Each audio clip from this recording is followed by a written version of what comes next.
We can get our land back, and Putin can lose.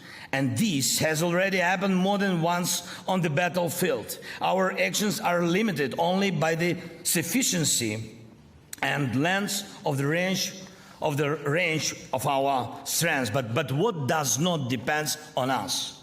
And Avdiivka situation proves this exactly.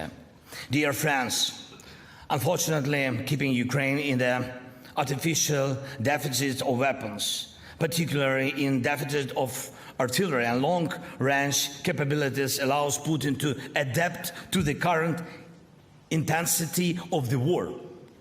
This self-weakening of democracy over time undermines our joint results. Ukrainian troops withdrew from the devastated eastern town of Avdiivka. Ukraine's new army chief said in the early hours of Saturday, February 17th, paving the way for Russia's biggest advance since May 2023, when it captured the city of Bakhmut. The withdrawal, announced as Ukraine faces shortages of ammunition, with U.S. military aid delayed for months in Congress, aimed to save troops from being fully surrounded by Russian forces after months of fierce fighting. General Oleksandr Syrsky, who took the helm of the Ukrainian military in a major shakeup last week, said Ukrainian forces had moved back to more secure positions outside the town that had a pre-war population of 32,000. The loss of the town, nearly 2 years into Russia's full-scale invasion, may give Ukrainian President Volodymyr Zelensky a stronger case to make to the West for more urgent military aid,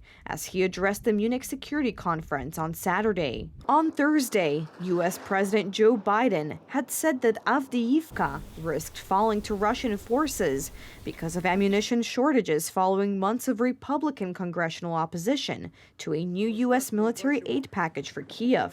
Capturing Avdiivka is key to Russia's aim of securing full control of the 2 provinces that make up the industrial Donbas region and could hand President Vladimir Putin a battlefield victory as he seeks re-election next month. Russia stepped up its offensive on Avdiivka in October, and Ukraine's positions had been looking increasingly fraught for weeks. The 3rd Assault Brigade, a prominent Ukrainian infantry assault unit, was rushed into the town to help reinforce troops this week, as other Ukrainian forces pulled back from the southeast of the town.